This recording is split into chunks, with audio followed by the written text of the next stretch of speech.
Welcome, everyone. It's time to talk about Spotify. This company can't catch a break. They had their earnings report. It was okay, but the stock dropped 12% because there's articles like this. This is the claim being made that Spotify stock stumbles.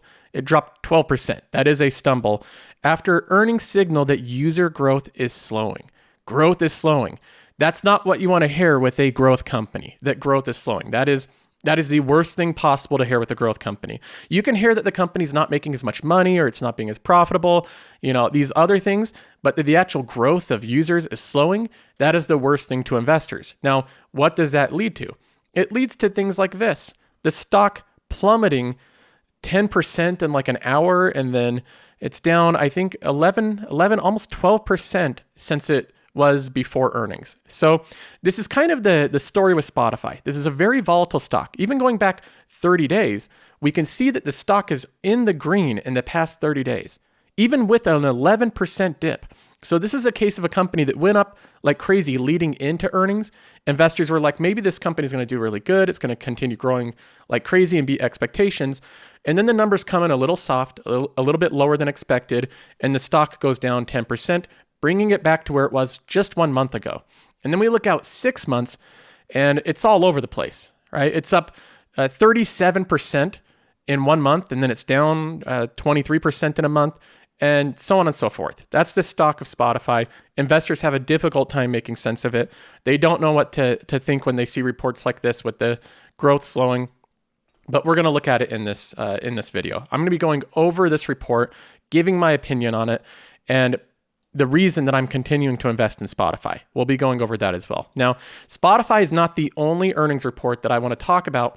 We're also going to be talking about Google and Facebook, which both of theirs were great. These ones did fantastic. Their earnings report were about as good as it can get. And these were companies that are big holdings in my portfolio. So we're going to be going over all of that in this episode. If you like this type of content, make sure to subscribe to the channel. Also, you can check out the Patreon if you want to bring your membership to the next level and join in the Discord community and the ongoing discussions. Now, let's go ahead and jump in first to my portfolio, the Story Fund. I want to give a quick update on this. This is my growth-centered, highly aggressive portfolio where I focus on making capital gains and appreciation through companies that I think have characteristics that make them compound faster than other companies. Most of these are tech-centered, highly scalable companies. They don't have a lot of capital expenditures, so they're companies like Google and Netflix and Amazon and Spotify and Facebook and Salesforce. And I give updates week by week with this portfolio. Whether it's good or bad, whether we make money or lose money, I show it very clearly here. In fact, if we look at the performance so far, this is a graph that benchmarks my portfolio all the time, the whole process of it with the S&P 500. So you can see very transparently and accurately how it's performing. As you can see right now, we're neck and neck with the S&P 500. We have my portfolio in the blue, and then we have the S&P 500 in the red. And you can see that we're right there neck and neck. So it's not like we're not crushing the S&P 500. We're not underperforming it really. We're just right there with it, which isn't great. I want to outperform it, but it is what it is. That's what we do on this channel. We're transparent. I show the good and the bad. If this portfolio does really good, I'll show it. And if it does really bad, I'll show it as well. That's what we do on this channel. We don't do the thing where we only nitpick and show when things go good. That's what a lot of content creators do. They only show you their stock picks that are doing well, and the ones that are doing poorly, well, they don't talk about those. They kind of sweep them under the rug, but we don't do that here. We show the whole stories. So we're going to be going over again Spotify's earnings report, Facebook's, and Google's, and we'll start off with Spotify. Now with Spotify, I first want to go over this interview where Jim Cramer interviewed Daniel Ek, who is the CEO of Spotify. He's the founder of the company, and he tries to give context to the numbers because the numbers came in a little bit soft, and we're going to go over the numbers. I'll try to go over them as well and give my perspective on it, but he tries to give more context, so I think it's good to look at. So we'll go ahead and look at this interview. Shares are under pressure this morning after reporting first quarter results that I think a lot of people say look darn good. So joining us now is Daniel Ek. He's the founder, chairman, and CEO of Spotify. Daniel, I love it when you come on the show because you can explain what's really going on because your stock is often rallied. Is he wearing AirPods? I think those are AirPods. That kind of surprises me a little bit. Daniel Ek has publicly written these articles saying how big of a monopoly and how abusive Apple is with their terms, bringing up antitrust. He tries to compel EU regulators to look at Apple. And then I think he's wearing AirPods. Maybe those are some other off-brand thing that looks similar, but those look a lot like AirPods. That surprises me a little bit. But anyways, moving on with this interview. Rallied after initial decline. So let's go right to it. I can see there's a reaction to the monthly average users being down, and so are your free users. So why are they down, and why does it matter? Yeah, well, thanks for having me again, Jim. I think overall, we had a very solid first quarter, subs at the top end of the range, revenue at the top end of the range, and of course our gross margin as well at the top end of the range. But as you said, MU's a little bit softer. I think it really comes down to a very, very strong. He says monthly active users, MAUs, are a little bit softer. Softer is just a euphemism, right? It's a nice term to say they were lower. The monthly active users are lower than expected. That's what he's saying when he says MAUs are softer. And solid 2020. And of course, as I outlined in my opening remarks as well on the earnings call, we are in a sort of recovery of COVID, and we're at various stages around the world. So some of the markets where we've experienced usually a lot of growth are now still very much in that COVID recovery process. So he says that MAUs are a little bit softer, and he also says that we're still in recovery of COVID, and some of the markets that they were expecting to do better, that they usually do better with growth, weren't as good because those markets are getting hit heavily by COVID. We might not acknowledge this, but in the United States, we have a lot of vaccines. We're the ones that manufacture them, so we're vaccinating our own population, and COVID's going down. People are mostly getting back to normal activity, but in a lot of other places in the world, they don't really have the same access to the vaccines. The COVID's still spreading everywhere, and so they're having a lot of trouble. And he's saying that might affect the numbers. Now, I don't know if that's true. He could just be trying to explain a bad quarter, bad performance. Obviously, investors did not buy this explanation because even after Daniel Ek came on CNBC and explained the growth, the stock was still down 12%. So investors aren't buying what Daniel Ek's selling right now. But he puts up the numbers here.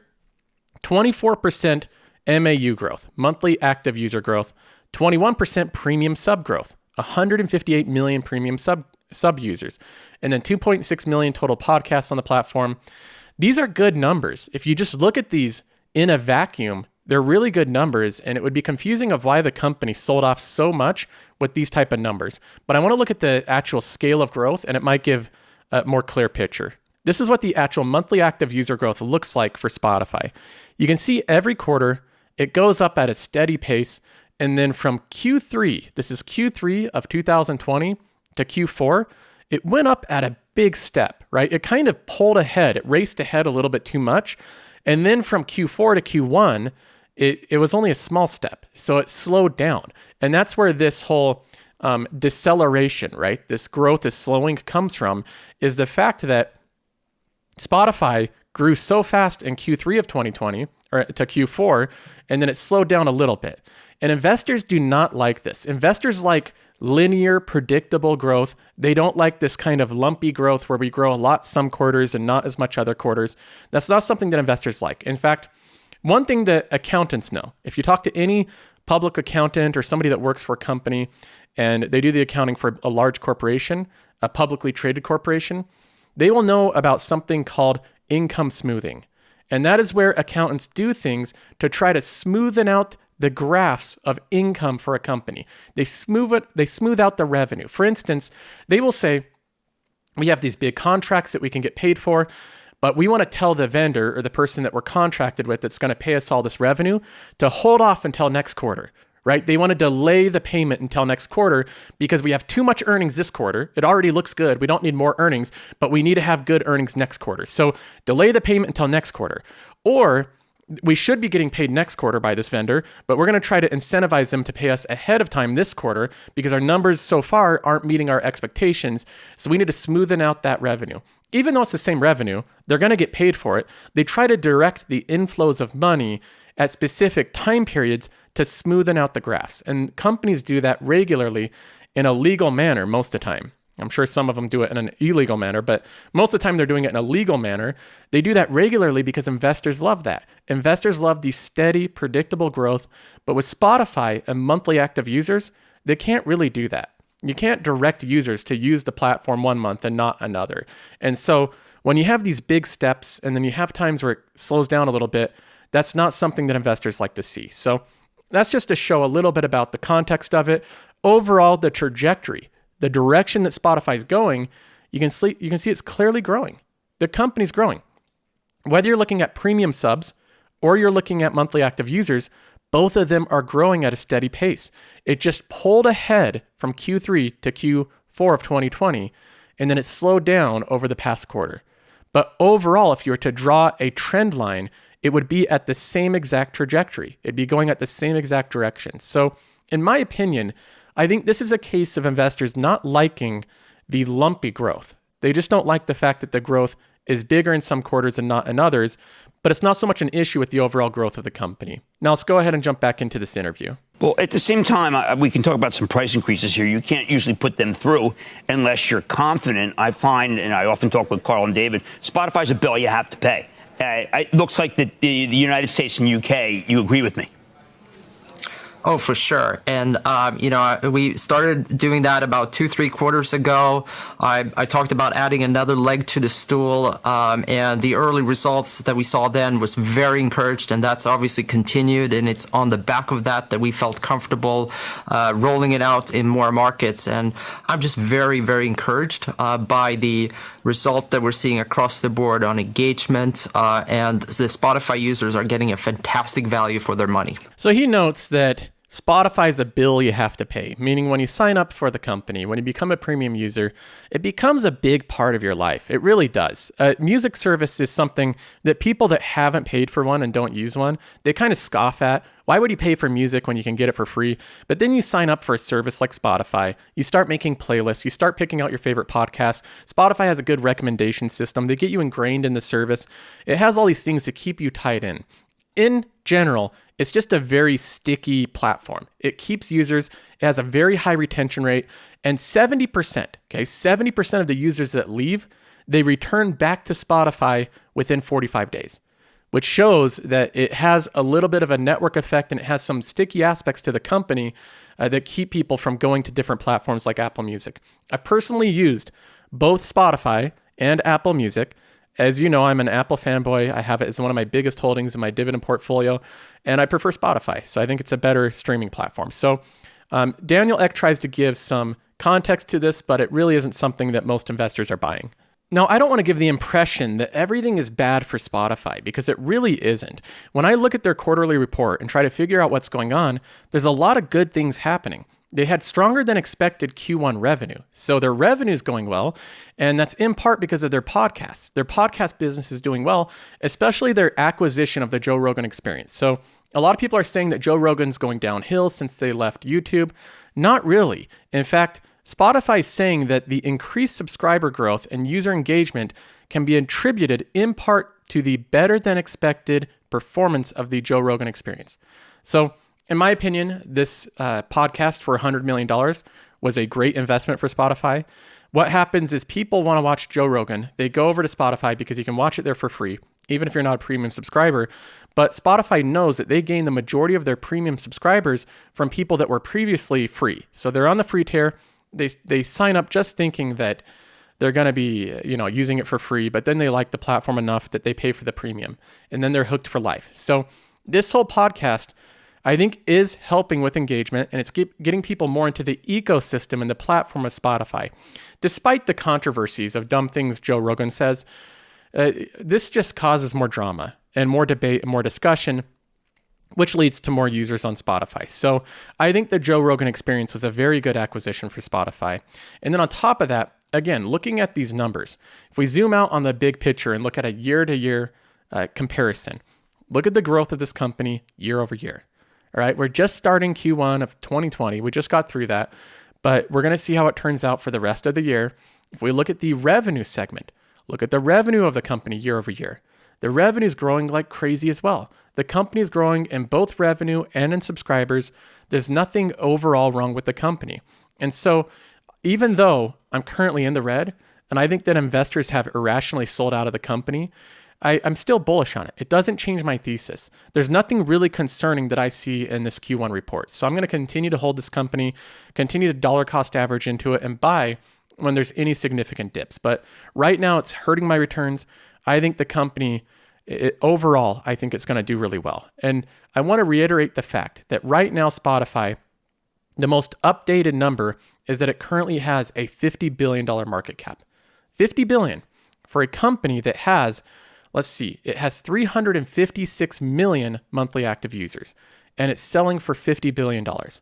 It's rare to see that. Try to name companies that have 356 million active users in a growing industry like music and podcasts that's only selling for $50 billion. Most companies are way more expensive. That's a pretty cheap company and one that I'm still happy to have in my portfolio.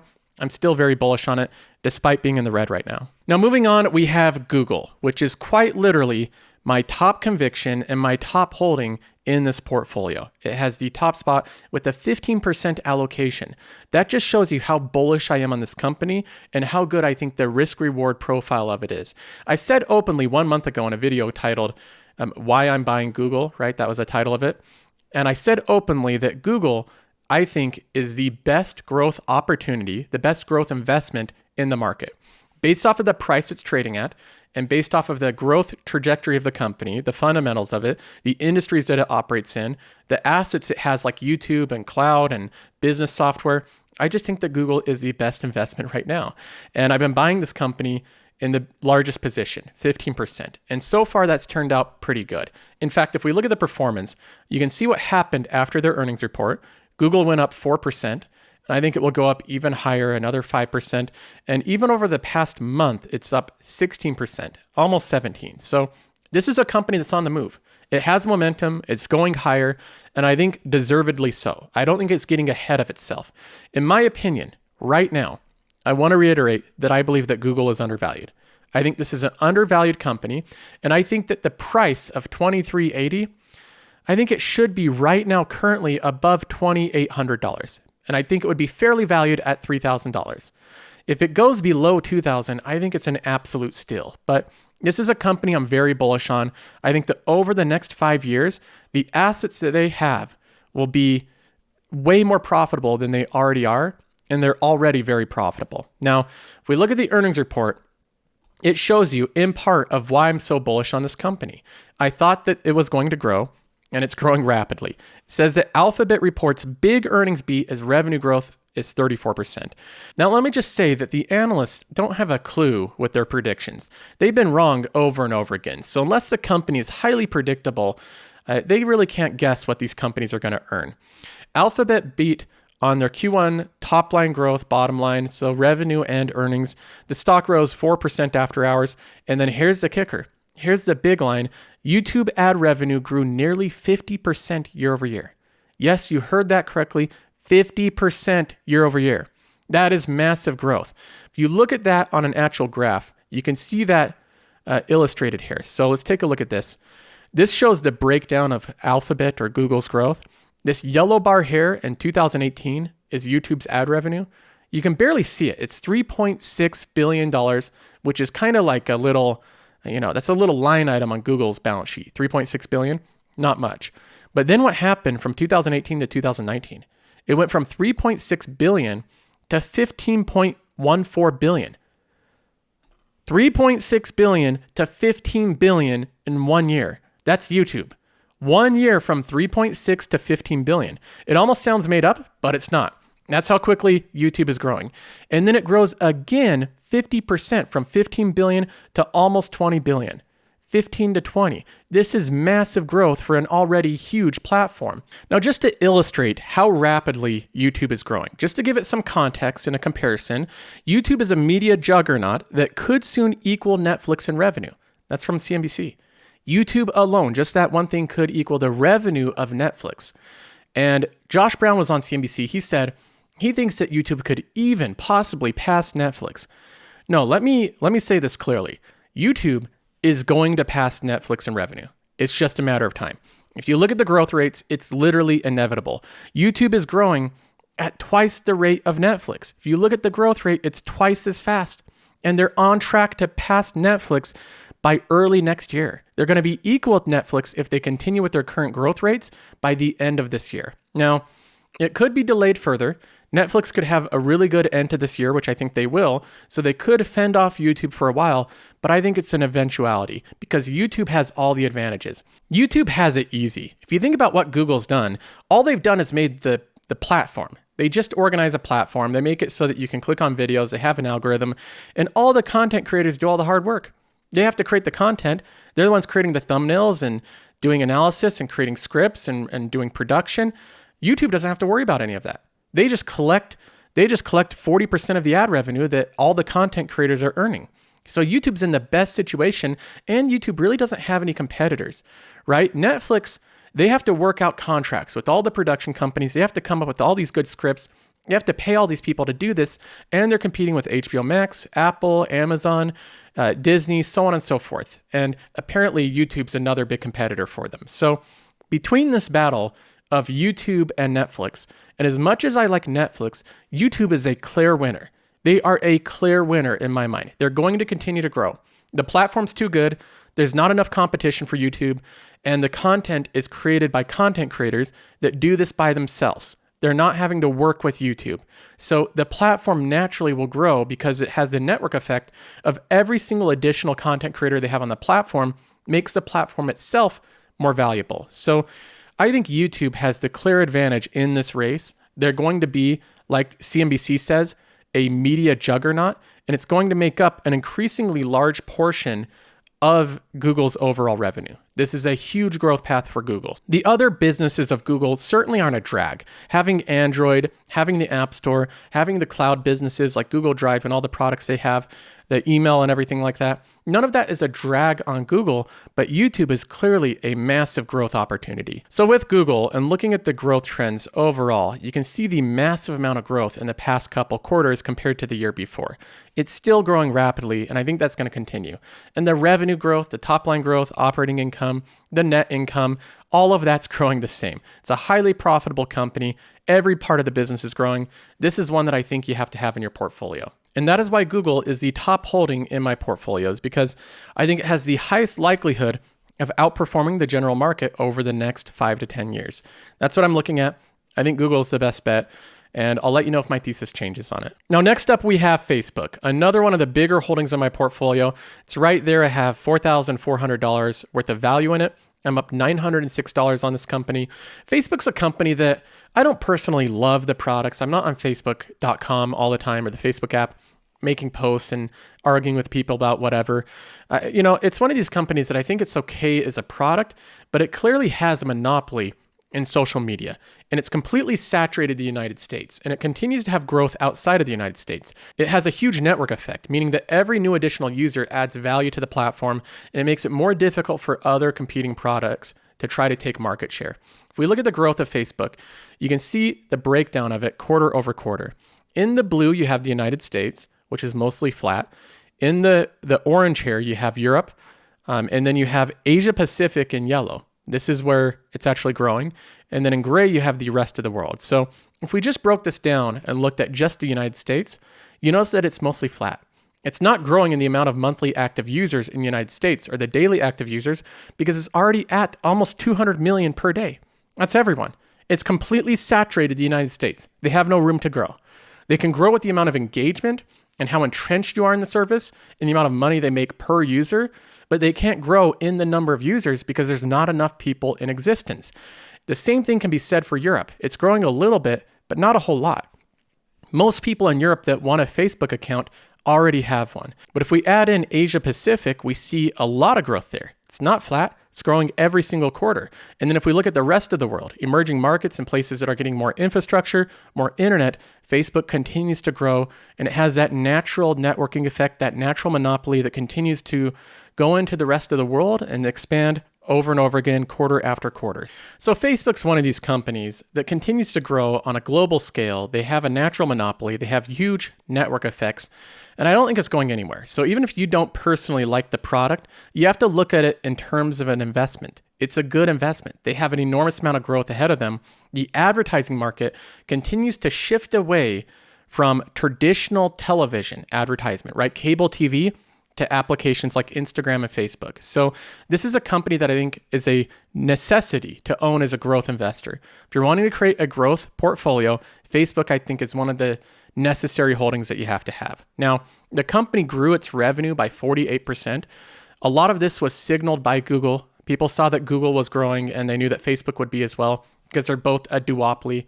They basically own the new best advertising market. And they also note in this article that even with this amazing revenue growth, they also have the thing they're facing, which is the ad targeting headwinds from Apple. Apple's coming out with new privacy changes. You're getting the notification on different apps that, do you want this app to track you and all your private information? And everybody's going to hit no, right? At least 80% of people are going to hit no. So Facebook has had time to learn and adjust, and they're going to find ways to monetize you regardless. Even if they're not tracking you that way, I think this is really, in my opinion, way overblown. I think that this whole thing with Apple changing the privacy is way overblown by Facebook, so that Facebook can say, we're not a monopoly. We're getting beat up by Apple, right? They have control over us. I think it's just a big thing to complain. I don't think it's going to affect them. I think that Facebook is going to continue to grow and monetize, and this will be just a simple little hurdle in the process. So I am not worried about these changes with the iPhone and the privacy changes. I think it's mostly political. It's mostly aimed at regulators and Facebook saying that these guys have control over us. Apple's the one you really need to look at. They can bully us around, right? That's what Mark Zuckerberg is doing. So in my opinion, this growth from Facebook is just getting started. They're going to continue to grow across the world. As you can see, they're growing in foreign markets. They have international growth ahead of them. This is a company that I'm happy to have in my portfolio. And I'm saying that even as somebody that I don't really love the product itself, but I can recognize that even though I don't love it myself, I think it's a good investment. So there you have it. There's my thoughts on Spotify, Google, and Facebook. I'm still very bullish on these three companies. I think they're great assets to own. And even though Spotify is getting a little bit beat up right now, I'm in it for the long term. I want to see how this plays out. So that's my thoughts on it. If you like this type of content, make sure to subscribe to the channel, thumbs up the video, as well as if you want to bring your membership to the next level and support the channel, you can check out the Patreon. We have a lot of fun there. We have an exclusive Discord, lots of exclusive content. I'm on it discussing these type of companies every single day. So if you like this type of thing, you want to bring it to the next level, you can check out the Patreon as well. And other than that, I'll see you guys in the next video.